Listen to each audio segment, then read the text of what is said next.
everyone, and happy St. Patrick's Day. As part of our DIAC committee's celebration of cultural heritage, we're highlighting the Irish roots and traditions that are meaningful to our members of our team. Today, we're joined by two colleagues who share Irish heritage, Ben Gibney and Richard Smyth. They'll tell us a little bit about what being Irish means to them, and then we'll have some fun at a game called Two Truths and a Blarney. Hi everyone, my name is Ben Gibney. I'm the Director of Consumer Lending here at TruStone. My Irish heritage means a lot to me. It's something our family celebrates every year around St. Patrick's Day and throughout the year. I've been to Ireland to visit some of our homeland where my family came from. And the traditions to us are always revolved around smiling and laughing, and it's just a really fun event, really, for our family. Every year we get a bunch of families together and celebrate a little St. Patrick's Day party at our house to have fun, and it's just a day where everybody gets to celebrate their Irish heritage and where everybody is Irish and gets to pull out their best green costumes. My name is Richard Smyth. I'm an area sales manager here at TruStone Home Mortgage. I've been with TruStone since 2015, so going on 11 years now. I grew up in Ireland. I was born in Ireland in the 1980s and moved here to the US in 2008 to marry my lovely wife. I went to university in National University of Ireland in Newth and studied finance and economics.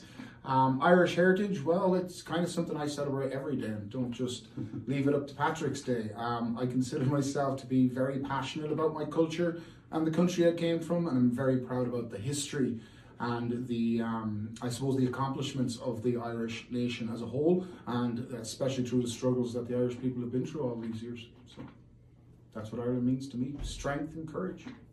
Two truths and a Blarney. All right, number one. I have marched in the St. Patrick's Day Parade in Dublin. Truth. Number two. Well, you might want to listen to all three of them first. Go ahead. Number two, I have kissed the Blarney Stone. Okay.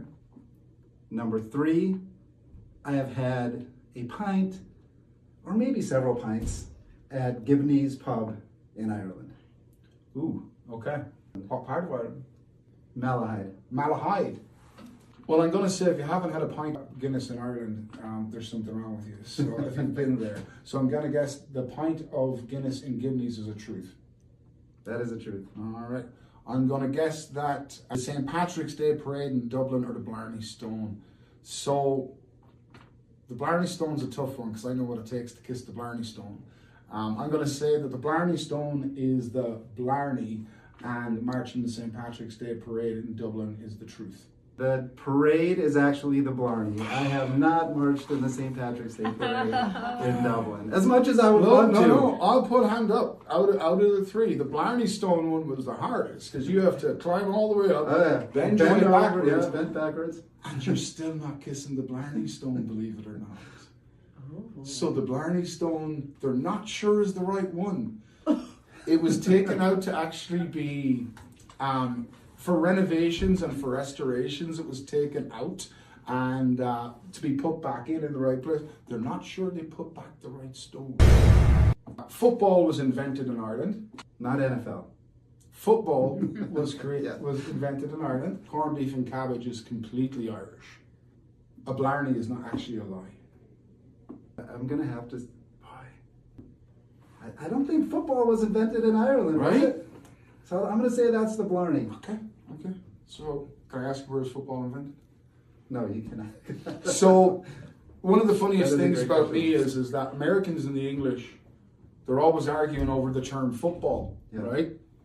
Americans call a soccer, not football, and the English call soccer football, and they call American football, right? And the Irish are just sitting back laughing at you all because, first of all, we don't call soccer football in Ireland either. We actually do call it soccer. Because while you're arguing about the sports that you invented about 150 years ago, Irish Gaelic football has been around about 2,500 to 3,000 years. So when you talk about football, we kind of just laugh at you and let you argue about it because we already know who's right. And that's a very Irish thing. 2,500 Yeah. years. So that's our football, all right? Love it. Go ahead, keep going. Corned beef and cabbage is completely Irish, Yeah. or Blarney is a lie? I would say Blarney is a lie. Blarney's not a lie. Yeah. So Blarney doesn't actually mean a lie.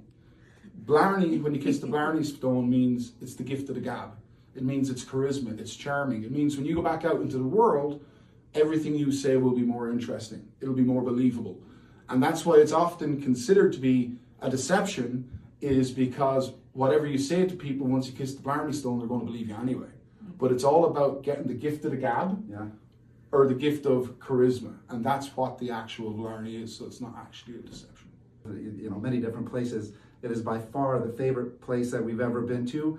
Number one, because of the people. Right. Because of the people, we're just the friendliest. You could walk into any pub, And they'll talk your ear off and you. yeah, they're your best friend right away. So we've traveled to many different places, and to your point, the Irish people are the friendliest people we've encountered. They love to tell a story, and they love to hear a story. And it's all related back to the Shankies of Ireland, the ancient storytellers, that to be a true Irish storyteller, you have to kiss the Blarney stone. So there you go. Yeah. And then the corned beef and cabbage thing, that is not completely Irish. Corned beef and cabbage is actually an Irish-American thing. Back home in Ireland, we actually do bacon and cabbage as our traditional dish on St. Patrick's Day. And it was only after the Irish arrived in New York and they shared the tenements of the slums with the Jewish people that pork wasn't readily available. And if you've ever had corned beef, the Jewish people really know how to do corned beef. So the Irish adapted corned beef instead of bacon into their traditional meals, because that's what was available in the tenements at the time. And that's how you ended up with the Irish tradition of having corned beef and cabbage on St. Patrick's Day. There you go. Mm-hmm. Happy St. Patrick's Day, everyone. Sláinte. Sláinte. Sláinte. We good with that?